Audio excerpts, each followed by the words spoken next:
Heart failure అనగానే మనలో చాలామంది గుండె కొట్టుకోవడం ఆగిపోయిందని అనుకుంటారు. కానీ అది నిజం కాదు.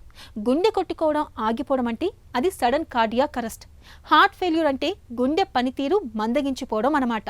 100% పనిచేయాల్సిన గుండె 40%, 30% పనిచేయడం వల్ల మన శరీరానికి తగినంత రక్తం, ప్రాణవాయువు అందని పరిస్థితులు ఎదురవుతాయి. మనిషిని క్రమంగా జీవోత్సవంలా మార్చేసి దీర్ఘకాలిక జబ్బు హార్ట్ ఫెయిల్ గురించిన పూర్తి వివరాల్ని డాక్టర్ని అడిగి ఇప్పుడు తెలుసుకుందాం.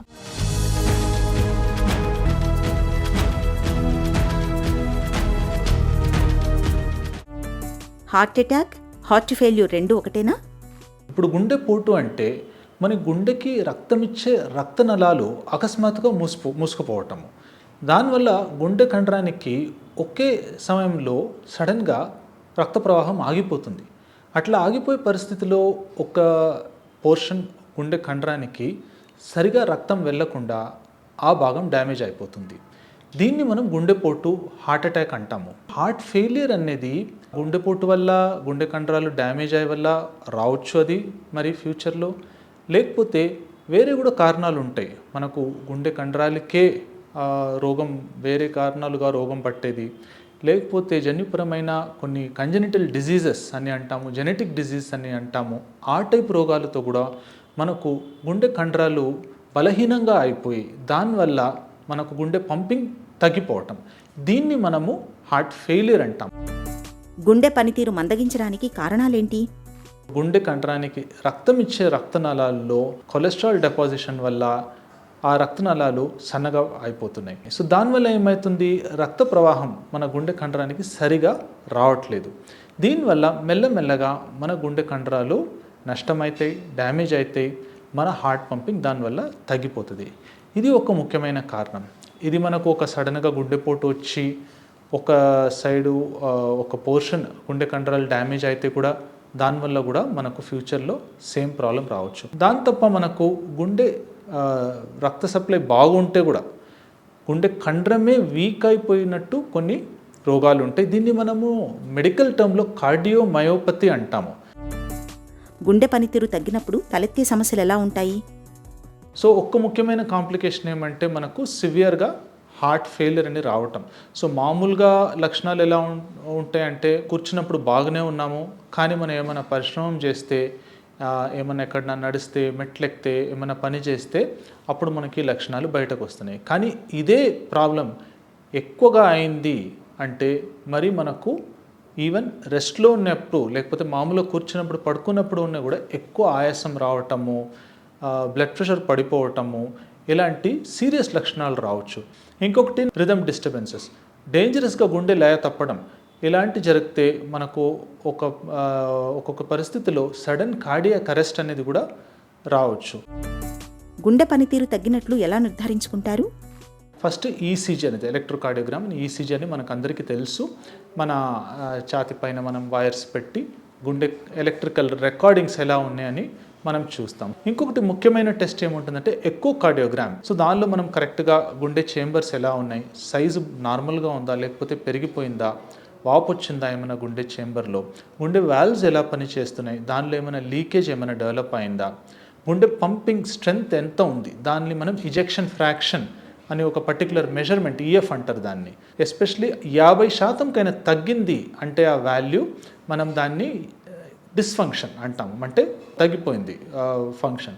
దానిలోనే ఇంకా 35% కైనా ఇంకా తగ్గిపోయింది అంటే ఈ ఈఎఫ్ అనే మెజర్మెంటు, అప్పుడు దాన్ని మనము సివియర్ డిస్ఫంక్షన్ అని చెప్తాము. మూడవది, ఇప్పుడు గుండెకి మనం ఎంఆర్ఐ చేసి కండరం పరిస్థితి ఎలా ఉంది, కండరంలో మనకు పాత గుండెపోటు వలన, వేరే రోగం వలన స్కార్ అలాంటి ఏమన్నా వచ్చిందా అని మనము ఎంఆర్ఐలో కూడా చూడొచ్చు. గుండె పనితీరు మందగించినప్పుడు చికిత్స ఎలా ఉంటుంది? ఈ హార్ట్ ఫెయిలియర్ అనే డిజీజ్లో చాలా పరిశోధన జరిగింది. దానికి ఇప్పుడు కొన్ని కొత్త మందులు మనకు వచ్చింది పోయే 10 సంవత్సరాల్లో. సో దీనిలో మనకు కొన్ని క్లాసెస్ ఆఫ్ మెడిసిన్స్ ఉంటాయి, ఏది మన అన్ని హార్ట్ ఫెయిలియర్ పేషెంట్స్కి వాడతాం. ఎస్పెషల్లీ ఎవరికి ఎక్కువలో మనకు ఈఎఫ్ అనేది తగ్గింది, సో ఆ పరిస్థితిలో మనకు కొన్ని మెడికేషన్స్ ఉంటాయి. బీటా బ్లాకర్స్ అని ఒక క్లాస్ మెడిసిన్ చెప్తాం మనము. మరి ఏస్ ఇన్హిబిటర్స్ లేకపోతే ఆర్ని అని ఇప్పుడు ఇంకా రీసెంట్గా వచ్చింది, ఆ మెడిసిన్స్ మనం యూస్ చేస్తాము. మరి ఎంఆర్ఏ అన్నీ ఒక టైప్ ఆఫ్ ఒక క్లాస్ ఆఫ్ మెడిసిన్స్ ఉంటాయి. మరి ఇప్పుడు రీసెంట్గా SGLT2 ఇన్హిబిటర్స్ అని, ఏది మనం మామూలుగా ముందు మధుమేహంకి డయాబెటీస్కి ఆవిష్కారం అయింది ఈ మెడిసిన్, కానీ ఇప్పుడు మనకి ఏం తెలిసిందంటే గుండె పంపింగ్ తగ్గడానికి కూడా, హార్ట్ ఫెయిలియర్ కూడా ఇది చాలా ఉపయోగకరంగా ఉంటుంది. దీన్ని కూడా మనము యూస్ చేయవచ్చు. సో అది ఫస్ట్, అందరికీ ఒక స్పెసిఫిక్ హార్ట్ ఫెయిలియర్ సంబంధించే మెడిసిన్స్ మనము ఇవ్వాలి, అది ముఖ్యం. సెకండు, దానిపైన ఎవరికి గుండెలో కరెంట్ సిస్టంలో డిఫరెన్స్ మనకు కనిపిస్తుందో, ఒక రోగం కనిపిస్తుందో, దీనిలో ఈసీజీతో పాటు వేరే ఎక్స్టెండెడ్ ఈసీజీ మానిటరింగ్ మనం చేయవచ్చు, హోల్టర్ టెస్ట్ అని. ఇలాంటి టెస్ట్లో మనం గుండె కరెంట్ వెళ్ళటంలో డీలే ఉందంటే వాళ్ళకి ఒక special type of pacemaker, దీన్ని CRT అంటాము, కార్డియాక్ రీసింక్రనైజేషన్ థెరపీ అంటాము.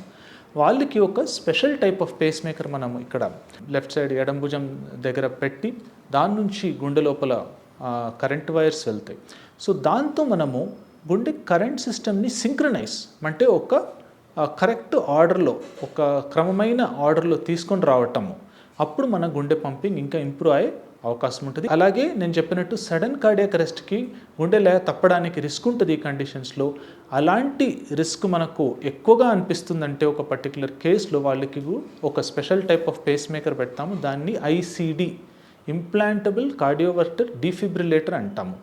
ఆ డివైస్ ఏం చేస్తుందంటే ఇలాంటి ఎమర్జెన్సీగా డేంజరస్ గుండె లయ తప్పటం జరిగిందంటే అప్పటికి ఎమర్జెన్సీగా గుండె లోపల షాక్ ఇచ్చి ప్రాణాన్ని బతికించే పనిని చేస్తుంది. చాలా సివియర్గా రోగం ఉంది, వేరే అన్ని ట్రీట్మెంట్స్ పని చేయట్లేదంటే పేషెంట్ కండిషన్ ఇంకా డే బై డే ప్రాబ్లం ఎక్కువ అవుతుంది అంటే ఆ పరిస్థితిలో మనకు ఈ హార్ట్ ట్రాన్స్ప్లాంట్ దాని గురించి మనము ఆలోచించాలి. గుండె పనితీరును మెరుగుపరచడానికి ఆధునిక వైద్యంలో ఇవాళ చక్కటి మందులు, చికిత్సలు అందుబాటులో ఉన్నాయి. సమస్య మరీ తీవ్రంగా ఉన్నప్పుడు మాత్రం చివరి పరిష్కారంగా గుండె మార్పిడికి వెళ్లాల్సి ఉంటుంది.